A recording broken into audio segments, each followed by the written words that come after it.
I was on my way to work. I was beside the History Makers Church. I saw three men suspiciously walking up to Flanagan High School, and one of them had a firearm tucked under their things.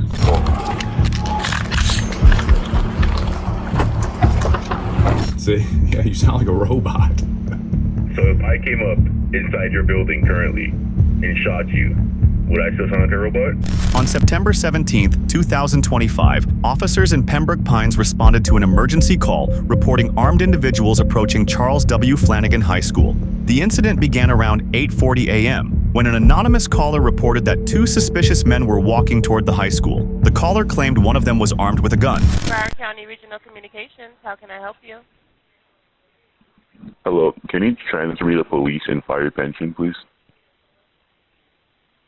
Let me see if I have a number for them. But if I do, I wouldn't be able to transfer. I'd have to give you the number. Okay.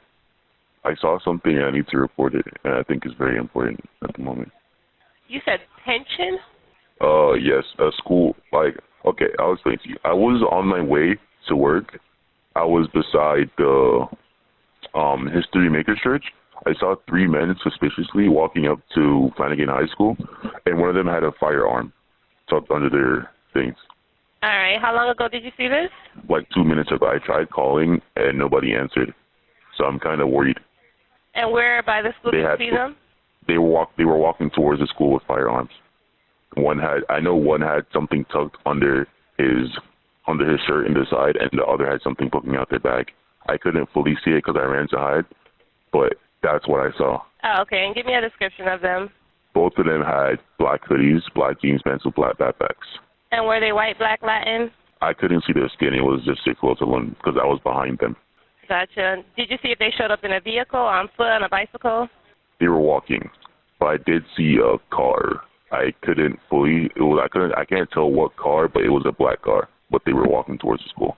Okay. And was it the main entrance they were walking toward? Yes. Gotcha.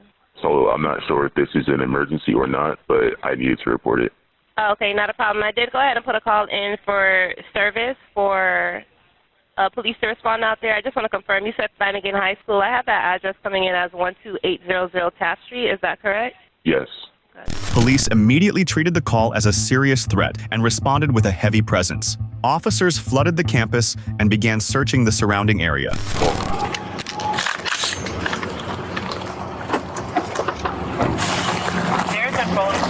Landline with the, you got first aid? You got first aid with you? Huh? You got first aid kit with you? Yeah. Okay.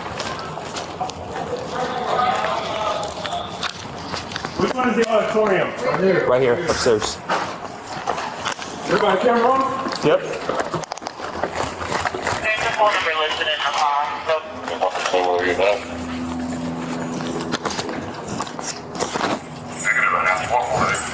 So we got two guys that came into the building?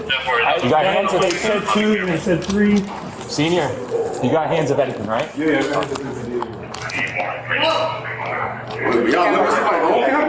Yeah. I ain't going to that.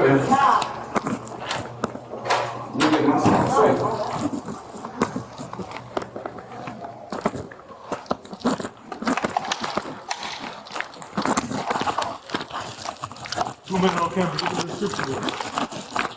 I thought they jumped the fence. Let me check them out. You guys good in there?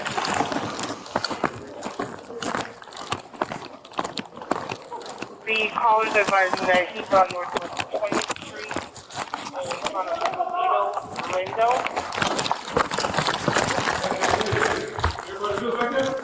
You guys good?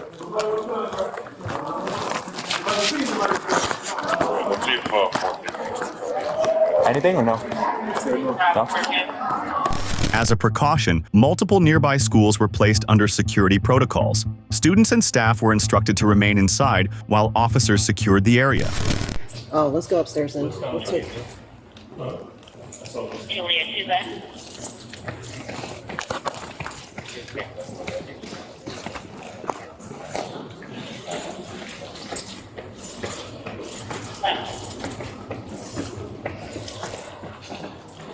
Let's say.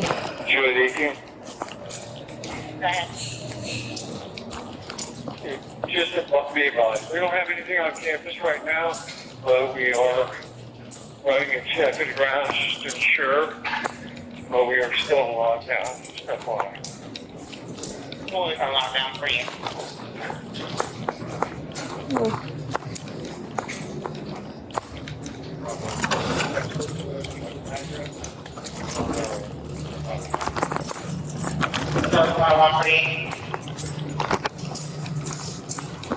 Well, for you. The other patrol 911 and we heard it really to start raising the lockdown.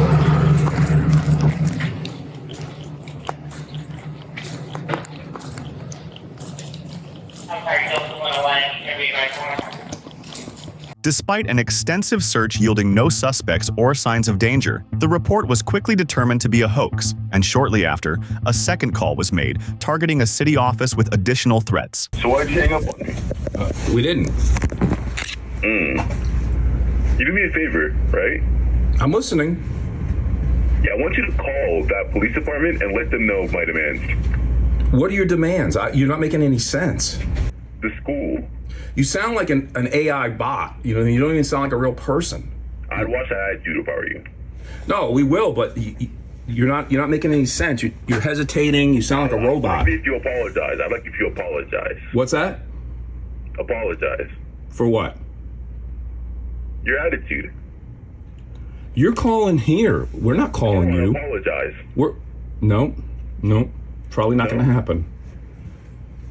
Okay. And where are you currently at right now? But we're obviously in Pembroke Pines. Let me see. All right, we'll get a hold of the police for you.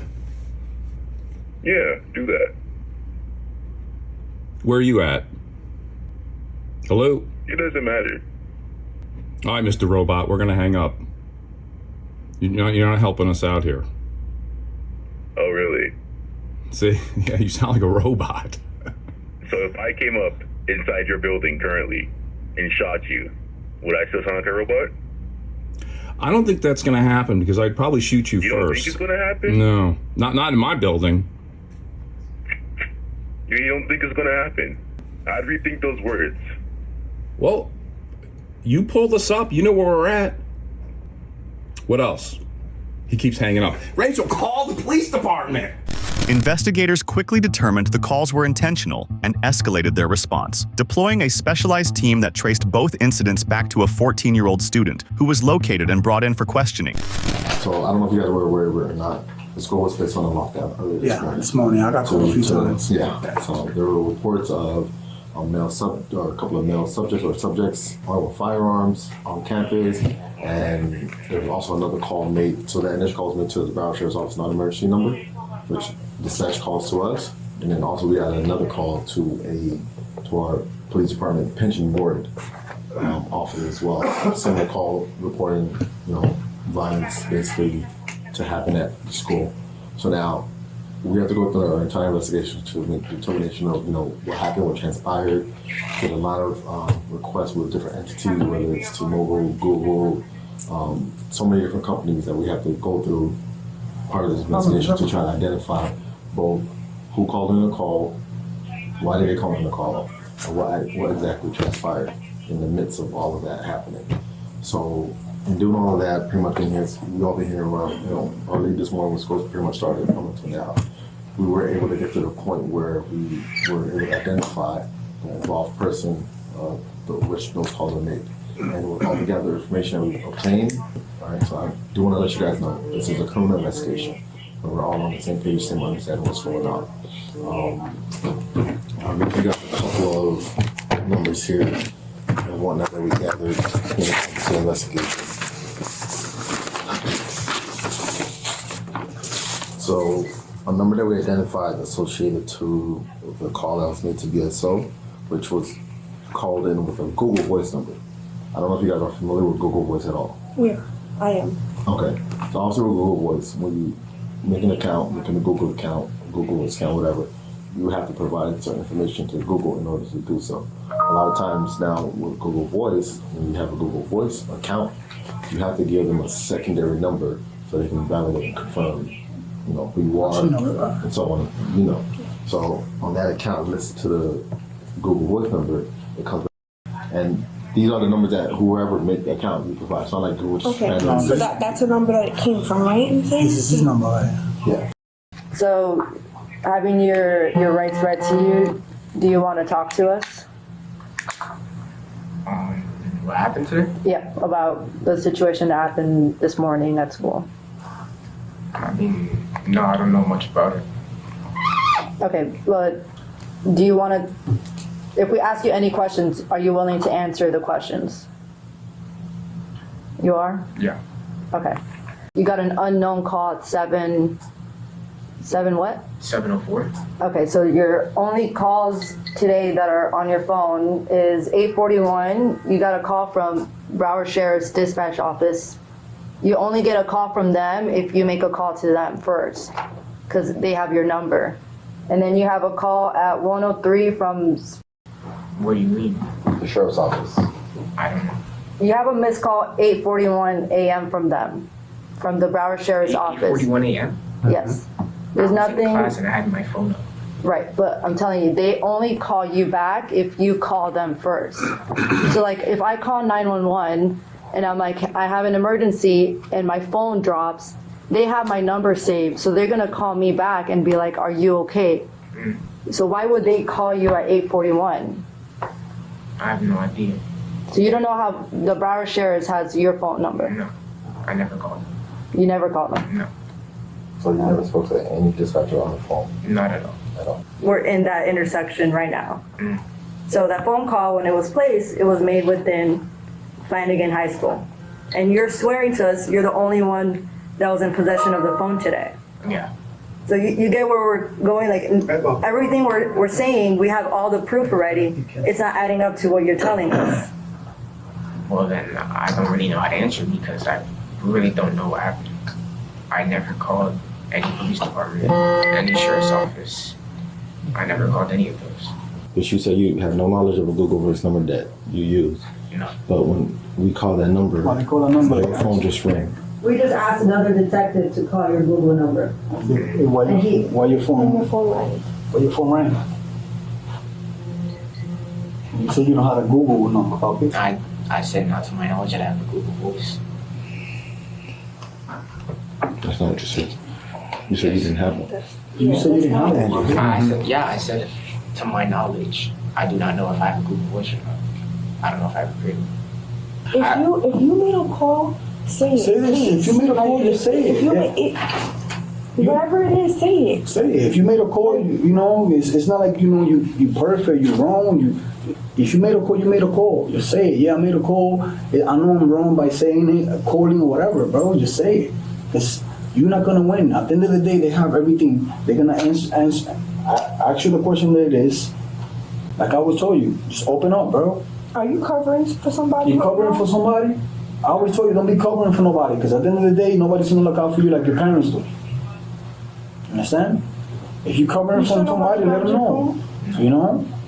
Okay then, Papi. Stop wasting their time. Stop wasting my time and your mom's time. And stop wasting your own time. If you call, you be like, yeah, I call at this time, but I call because of this. That's it, bro. Nothing else. If you felt threatened that somebody told you, oh, you're going to leave early today, you know, I could have called myself. I would have called 911 myself if I would have felt, you know, afraid that somebody sent me a text or called me. You know what I'm saying? Like, you know, I would do that anytime. If somebody was sending me a text, oh, you're leaving early today, or you want to leave early today, I sound weird, you know? But at least being honest. I always told you that, be honest, bro. Being lying is, you're not going to win. And regardless if they're mad or not, they're your parents. They're going to still love you. Yeah, like if you did something, you did something. He knows, bro. If he's wrong, he's wrong. But at the same time, I'm going to be like, okay. We're going to help you deal with the consequences too. But just be honest. Be honest. It's better being honest than closed door. By you being honest. So many of these calls, and this is probably like the first time I see parents being so supportive. Most times parents don't even show up when we come out. They're like, let the school talk for us. They don't even want to come out and be with their kids. You have both of your parents here right now, so consider yourself very lucky that they're here to help you, okay? The teen initially lied and stalled during questioning. but eventually admitted to making both emergency calls. He confirmed the threats were false and acknowledged it was an intentional swatting incident.